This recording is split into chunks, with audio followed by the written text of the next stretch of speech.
Qu'on soit bien d'accord, je vois Novak Djokovic en grandissime favori à Wimbledon, décrocher son 8e titre et donc égaler le record de sacre de Roger Federer et par conséquent décrocher son 24e Grand Chelem et devenir l'égal de Margaret Court. Néanmoins, il peut ne pas être verni au tirage au sort et se choper un tirage de la mort. C'est justement le but de cette vidéo. On va essayer de voir au cours de cette vidéo un joueur qui tour par tour peut gêner le Serbe, voire le battre, même si évidemment il n'y en a pas beaucoup. Étant donné que Novak Djokovic est tête de série et numéro 2 mondial, lors des 2 premiers tours, il ne pourra pas jouer un joueur tête de série. Il faudra donc aller chercher au-delà de la 32e place mondiale.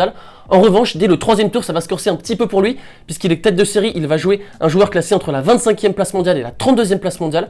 Ensuite, en 8e de finale, étant donné qu'il fait partie des 4 premiers mondiaux, il jouera un joueur classé entre la 13e place mondiale et la 16e place mondiale. Et ensuite, dès les quarts de finale, il jouera un joueur classé entre la 4e place mondiale et la 8e place mondiale. En demi-finale, il jouera ou bien le numéro 3 mondial ou bien le numéro 4 mondial. Et enfin, en finale, il devrait jouer le numéro 1 mondial, à moins évidemment de surprises au cours du tournoi. On va donc conserver ces structures pour essayer de déterminer le pire tirage possible pour Novak Djokovic. Et on attaque tout de suite avec le premier joueur, donc c'est parti, let's go!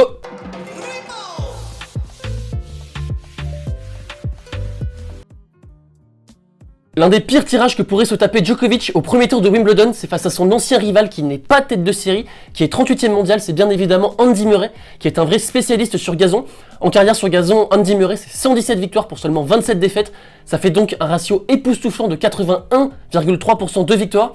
Également Andy Murray, en carrière sur gazon, c'est 8 titres, marqués par 2 triomphes à Wimbledon en 2013 et en 2016. Et puis c'est surtout une victoire à Wimbledon sur Novak Djokovic en finale en 2013 pour devenir le premier Britannique depuis Fred Perry à remporter Wimbledon. Murray va arriver à Wimbledon surmotivé tout simplement parce que c'est son tournoi préféré. Il bénéficie là-bas du soutien massif du public. Et puis également c'est le tournoi du Grand Chelem qu'il préfère puisqu'il l'a remporté à 2 reprises. Il a un style de jeu adapté sur gazon avec ses défenses solides, ses contre-attaques agressives.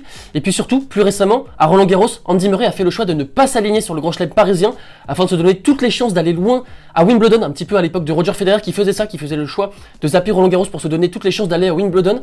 Et ça avait marché en 2017 pour Federer, on verra si ça va marcher pour Andy Murray. Et puis Andy Murray joue très bien en ce moment. On a vu qu'il avait remporté 2 challengers consécutifs, que ce soit à Surbiton et Nottingham, et il arrive en grande forme à Wimbledon, même s'il a perdu très tôt, très sèchement au Queens face à Alex de Minaur. Personnellement, il m'impressionne, je trouve qu'il se déplace extrêmement bien sur le court malgré sa hanche en métal. Et puis surtout, il s'agit peut-être, je dis bien peut-être, je ne l'espère pas, du dernier Wimbledon d'Andy Murray, puisqu'il a tout de même 36 ans, et il a confessé cette semaine en conférence de presse qu'en cas de prochain gros pépin physique, il prendrait la décision de prendre sa retraite et de ne pas persévérer, de ne pas tenter un nouveau comeback. Donc il s'agit peut-être du dernier Wimbledon d'Andy Murray qui va arriver surmotivé, et c'est vraiment pas un cadeau de se le taper au premier tour. On passe au deuxième tour, on va s'attarder sur un deuxième joueur qui n'est pas de tête de série, qui peut embêter Novak Djokovic. En première semaine, c'est Adrian Mannarino qui est un vrai spécialiste sur gazon. En carrière, Adrian Mannarino sur gazon, c'est 61 victoires pour 44 défaites. Ça fait donc un solide ratio de 58,1% de victoires sur gazon. Il a déjà été titré sur gazon à Saint-Hertogenbosch. Il a quelques faits d'armes, notamment à Wimbledon. 3 huitièmes de finale atteints, notamment face à Novak Djokovic ou Roger Federer. Et puis, en parlant de Roger Federer, il l'a poussé au 5e set lors du premier tour de l'édition 2021. Donc c'est un solide joueur sur gazon qui peut embêter Novak Djokovic. C'est un joueur qui retourne très bien, qui a une très belle main, qui monte beaucoup à la volée et qui est particulièrement à l'aise sur surface rapide, donc à Wimbledon. Et c'est un joueur qui s'est exprimé lors des semaines de préparation pour Wimbledon puisqu'il a battu des top players comme Daniil Medvedev ou Taylor Fritz. Donc méfiance sur Adrian Mannarino qui peut potentiellement jouer les troubles faites et battre les tout meilleurs. On passe désormais au 3e tour et on va désormais s'attaquer aux têtes de série classées entre la 25e place mondiale et la 32e place mondiale. Et le joueur que j'ai choisi d'évoquer, c'est un client finaliste en titre de Wimbledon qui a joué Novak Djokovic l'année dernière, qui lui a pris un set. C'est bien évidemment Nick Kyrgios, 31e mondial, qui joue très bien sur gazon. En carrière, Nick Kyrgios, c'est 36 victoires pour seulement 19 défaites. Ça fait donc un solide ratio de 65,5% de victoires sur gazon en carrière. Comme je vous le disais, il a été finaliste l'année dernière à Wimbledon. Wimbledon, c'est son tournoi préféré, c'est le tournoi pour lequel il vit, il le place au-dessus de l'Open d'Australie. C'est le tournoi du Grand Chelem lors duquel il a obtenu ses meilleurs résultats et ses victoires les plus prestigieuses. On pense bien sûr à sa finale l'année passée, on pense également à son premier quart de finale en 2014, tournoi lors duquel il avait battu Rafael Nadal à seulement 19 ans. Et puis l'année passée, il a obtenu également une victoire de prestige face à Stefanos Tsitsipas. Donc c'est un joueur qui peut battre n'importe qui sur gazon lorsqu'il est dans un bon jour. Et c'est vraiment un client. Il a des armes typiques pour briller sur gazon. Déjà pour commencer, à mon sens, ça n'engage que moi, il s'agit tout simplement du meilleur serveur au monde. Et on sait que Wimbledon est une surface particulièrement rapide, donc son service fait vraiment des ravages à Wimbledon. Et puis également Nick Kyrgios, il a un jeu résolument tourné vers l'offensive. Il a un style de jeu agressif et puissant qui s'adapte bien au gazon londonien. Et puis surtout, il a une très belle main et il monte beaucoup au filet. Donc le gazon est vraiment fait pour son jeu. Et vraiment, il peut faire beaucoup de dégâts cette semaine. Il ne faut pas se fier à son classement, il est seulement 31e mondial, mais il peut briller comme l'année passée. Après, il n'arrive pas du tout en forme sur cette édition de Wimbledon, puisqu'en fin d'année dernière, il a subi une grosse blessure au genou, il s'est déchiré le ménisque et a subi une opération qui lui a fait rater quasiment l'intégralité de la saison, y compris l'Open d'Australie, tournoi lors duquel il avait ses chances, puisqu'on sait que c'était un top joueur en fin d'année dernière, Nick Kyrgios. Et puis également, plus récemment, il s'est fait voler sa voiture, et lors du vol de sa voiture, il s'est blessé au pied, ce qui lui a fait rater Roland Garros, alors qu'il avait prévenu qu'il s'inscrirait pour Roland Garros pour faire plaisir à sa copine qui aime Paris. Il n'a pas donc disputé Roland Garros, et puis donc sur les 9 derniers mois, Nick Kyrgios, il a seulement disputé un match la semaine passée à Stuttgart pour une défaite, donc il n'arrive pas du tout en forme. Mais comme je le disais, il arrive gonflé à bloc, puisque Wimbledon c'est le tournoi qu'il préfère au monde avec la Lever Cup. On sait que Nick Kyrgios apprécie beaucoup la Lever Cup, et il peut peut-être retrouver son jeu, même si ça va être compliqué, mais en tout cas, se le taper au 3e tour, c'est vraiment pas un cadeau. On passe désormais au 8e de finale, on va s'attarder sur les joueurs classés entre la 13e place mondiale et la 16e place mondiale, et il y a un épouvantail dans cette catégorie de joueurs, c'est bien évidemment Hubert Hurkacz, 14e mondial, qui joue très très bien sur gazon, qui s'exprime très bien. En carrière, Hubert Hurkacz sur gazon, c'est 17 victoires pour 11 défaites. Ça fait donc un ratio de 60,7% de victoires. Il a déjà été titré sur gazon l'année passée à Halle, donc il a déjà remporté un ATP 500. Il a réalisé son meilleur parcours en Grand Chelem ici même à Wimbledon en 2021, puisqu'il a atteint les demi-finales. Également, Hubert Hurkacz a battu des top joueurs à Wimbledon. On pense à une victoire face à Daniil Medvedev en 2021. Et puis, surtout, à ce quart de finale en 2021 face à Roger Federer, à qui il a collé tout de même 3-7 et un 6-0 au dernier set, même si Roger Federer était blessé, il l'a confessé après le match. Et puis d'ailleurs, on l'a vu, puisque Roger Federer n'est jamais revenu sur le circuit suite à ce match et à cette nouvelle blessure. Le gazon met vraiment son service en avant, puisque Hubert Hurkacz dispose d'un gros service et d'une grosse qualité de frappe derrière sa première balle. Également, il se déplace très bien malgré son 1m96. Et puis, il a déjà joué Novak Djokovic à Wimbledon, c'était en 2019 au 3e tour. C'était un match très accroché, il lui avait pris un set, le 2e set, avant de s'écrouler physiquement. Et on sait que généralement, il embête Novak Djokovic. J'ai en tête un affrontement entre Novak Djokovic et Hubert Hurkacz à Bercy en 2021, en demi-finale, où Novak Djokovic avait gagné 7-5 au tie-break du 3e set. Donc généralement, les matchs entre les deux sont des matchs très serrés, et Hubert Hurkacz pourrait potentiellement gêner Novak Djokovic à Wimbledon cette année. Après, Hubert Hurkacz à Wimbledon est capable du meilleur comme du pire. Du meilleur, une victoire sur Roger Federer en 2021, et donc une demi-finale qu'il avait atteinte face à Matteo Berrettini. Et puis l'année passée, il était très attendu, il venait de remporter Halle, et il avait chuté dès le premier tour face à Alejandro Davidovich Fokina. Donc avec Hurkacz, on ne sait pas vraiment à quoi s'attendre, mais il peut briller de mille feux, et vraiment, ça sera un joueur à éviter en 8e de finale.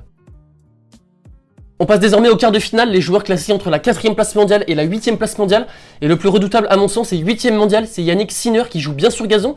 En carrière, Yannick Sinner sur gazon, c'est 7 victoires pour 7 défaites, ça fait donc un ratio seulement de 50% de victoires. C'est un joueur que je trouve particulièrement puissant, bluffant à la relance et dans ses coups en bout de course. Également, c'est un joueur qui dispose de frappes surpuissantes des deux côtés, côté coup droit comme côté revers, et qui arrive à dicter le tempo des échanges contre n'importe quel joueur au monde, même contre Novak Djokovic. Et puis par moments, il me rappelle un petit peu les qualités d'un Thomas Berdych des grandes années, qui avait lui aussi brillé à Wimbledon, puisqu'il avait atteint la finale de Wimbledon en 2010, qu'il avait perdu face à Rafael Nadal. Il avait réalisé un gros tournoi l'année passée, puisqu'il avait disposé en 8e de finale de Carlos Alcaraz à l'issue d'un superbe duel qu'il avait remporté en 4-7, et puis surtout, on est obligé de parler de ce match, il avait déjà affronté Novak Djokovic en quart de finale l'année passée, ici même à Wimbledon. Il avait mené 2 manches à rien face au Serbe avant de s'écrouler. On avait vu que le Serbe avait vraiment haussé son curseur, haussé son intensité, et Yannick Sinner n'avait plus vu le jour dans cette deuxième partie de match, mais il a vraiment perturbé Novak Djokovic, puisque c'est le seul à avoir poussé Novak Djokovic au 5-7 l'année passée, et c'est un joueur dont il faut se méfier, puisqu'il dispose de plus d'expérience que l'année passée, même si physiquement c'est un joueur qui ne rassure pas. Je trouve qu'il a changé par rapport à l'année passée, il a obtenu quelques victoires de prestige, notamment une victoire cette année face à Carlos Alcaraz à Miami qui lui a fait du bien au niveau du mental. Donc c'est vraiment un joueur qu'il faut éviter en quart de finale pour Novak Djokovic. Place aux demi-finales, les joueurs classés entre la 3e et 4e place mondiale pour Novak Djokovic. Donc il y a donc le choix que entre deux joueurs, ou bien Casper Ruud ou bien Daniil Medvedev. Je pense que c'est pire pour Novak Djokovic de se taper évidemment Daniil Medvedev. On sait que Casper Ruud n'a jamais fait grand chose à Wimbledon, même si vous me direz Daniil Medvedev non plus. Daniil Medvedev en carrière sur gazon, pour l'instant c'est 35 victoires pour 19 défaites, ça fait donc un ratio de 64,8% de victoires, et il a été titré à une reprise à Majorque l'année passée. Wimbledon c'est clairement pas le tournoi du Grand Chelem qu'il préfère, on sait qu'il préfère et qu'il affectionne beaucoup plus les surfaces sur dur, que ce soit l'Open d'Australie ou bien l'US Open, mais néanmoins il est capable de bien jouer à Wimbledon. C'est ici même qu'il avait signé sa première victoire référence en Grand Chelem, c'était au premier tour de l'édition de Wimbledon en 2017 lorsqu'il avait battu Stan Wawrinka, et puis plus récemment en 2021 il a battu un vrai spécialiste du gazon, c'était Marin Cilic qu'il avait battu en 5-7, alors que Marin Cilic est tout de même un grand joueur sur gazon qui a déjà remporté le Queens face à Novak Djokovic en sauvant une balle de match en 2018, ou bien atteint la finale de Wimbledon en 2017 face à Roger Federer. Sa meilleure perf à Wimbledon, c'est un 8e de finale qu'il a atteint en 2021 face à Hubert Hurkacz, un match qu'il a perdu en 5-7. Et le seul souvenir que j'ai de ce match, et c'est quelque chose que j'avais pas bien compris, c'est que ce match avait débuté sur un cours annexe, peut-être le cours numéro 1, et il avait plu, et ce match était achevé sur le cours central, et j'avais pas bien compris pourquoi ni comment ce match avait pu s'achever sur le cours central, puisque je pensais tout bêtement, et dites-moi dans les commentaires si vous connaissez cette règle, qu'un match devait simplement commencer sur un court et devait s'achever sur le même court. Et puis manifestement pour ce match ce n'était pas le cas, donc j'avais pas bien compris pourquoi. Également il a été privé de Wimbledon l'année passée du fait de sa nationalité russe, donc il aura vraiment les crocs, il va être revanchard dès cette année. Et puis également Wimbledon, je comprends pas pourquoi il n'arrive pas à bien s'exprimer sur cette surface, puisque Daniil Medvedev, même s'il n'a pas un jeu hyper offensif, c'est un joueur qui dispose d'un gros service qui peut faire des ravages sur gazon. Mais quoi qu'il en soit, je pense qu'il est préférable pour Novak Djokovic de jouer Casper Ruud que d'affronter Daniil Medvedev, donc il faudra pour lui éviter Daniil Medvedev lors du tirage au sort. Et puis désormais place à la finale et place au nouveau patron du classement ATP qui a chippé la place de numéro 1 mondial à Novak Djokovic suite à son triomphe au Queens, c'est bien évidemment Carlos Alcaraz. Carlos Alcaraz, pour l'instant en carrière sur gazon, c'est 9 victoires pour 2 défaites, ça fait donc un ratio de 81,8% de victoires. Il a déjà un titre au compteur sur gazon, c'était la semaine passée au Queens, et il a donc perdu seulement à 2 reprises sur gazon, c'était 2 fois à Wimbledon face à des top joueurs, que sont Daniil Medvedev et Yannick Sinner. Il reste à Wimbledon sur un 8ème de finale qu'il a perdu l'année passée face à Yannick Sinner, mais désormais ils se sont très à l'aise sur gazon. Il sort d'une grosse semaine sur gazon au Queens, où il a seulement perdu un set face à Arthur Rinderknecht, et il a battu des top players comme Dimitrov, Korda ou bien Dominor, et puis il va être très attendu à Wimbledon. Il sera le grand favori de sa partie de tableau pour des retrouvailles que l'on espère explosives en finale face à Novak Djokovic. Il ne pourra donc jouer Novak Djokovic qu'en finale s'il est amené à le jouer, et puis surtout, lui, il l'a confessé, il l'a dit, il veut ses retrouvailles avec Novak Djokovic. On sait qu'il n'a pas digéré sa blessure et ses crampes en demi-finale de Roland Garros face à Novak Djokovic, un match lors duquel il avait pris l'ascendant au début du 3ème set et il n'avait pas pu défendre ses chances, donc il souhaite à tout prix retrouver Novak Djokovic, et pour ça, ça passe par une finale face au Serbe. Donc si on récapitule le tirage de la mort pour Novak Djokovic, le pire tirage possible, ça donnerait le suivant. Au premier tour, Andy Murray. Au 2e tour, Adrian Manarino. 3e tour, Nick Kyrgios. 8ème de finale, Hubert Hurkacz. Quart de finale, Yannick Sinner. Demi-finale, Daniil Medvedev, et puis enfin en finale, Carlos Alcaraz. Donc le Serbe a vraiment intérêt à croiser les doigts lors du tirage au sort ce week-end afin d'éviter tous ces joueurs-là. Mais même s'il venait à choper ce tirage de la mort et à jouer l'intégralité de ces joueurs dans cet ordre précis, je pense tout de même que Novak Djokovic va s'imposer à Wimbledon. J'ai beaucoup de mal à ne pas l'imaginer vainqueur dans 3 semaines, tout simplement puisque sur gazon, déjà le reste de la concurrence n'est pas bien élevé. On voit qu'il y a peu de joueurs qui peuvent vraiment embêter Novak Djokovic, à part un Nick Kyrgios ou un Hubert Hurkacz. Je vois vraiment pas beaucoup de joueurs qui peuvent le gêner. Il a une telle marche par rapport au reste de la concurrence, il a tellement de repères, il est quadruple tenant du titre. Il n'a plus perdu sur le center court depuis 10 ans, depuis sa défaite en finale à Wimbledon 2013 face à Andy Murray. Il n'a plus connu la défaite à Wimbledon depuis un abandon face à Thomas Berdych en 2017. Donc j'ai vraiment beaucoup de mal à ne pas voir Novak Djokovic gagnant de Wimbledon et décrocher son 24e Grand Chelem dans 3 semaines. Et voilà les talkers, on arrive à la fin de cette vidéo. N'hésitez pas à me dire en commentaire si vous voyez d'autres joueurs qui peuvent potentiellement embêter Novak Djokovic. Je vous avoue que j'en ai sélectionné que 7, j'aurais pu en faire plus, mais 7 c'est évidemment le nombre d'adversaires, le nombre de joueurs qu'il faut battre pour remporter un 24e Grand Chelem pour Novak Djokovic. Quoi qu'il en soit, j'espère à tous qu'on va passer une belle édition de Wimbledon. Roger devrait être dans les parages, donc ça sera déjà une bonne nouvelle pour les amoureux de tennis, et moi y compris. Et je vous embrasse et je vous dis à très vite. Ciao!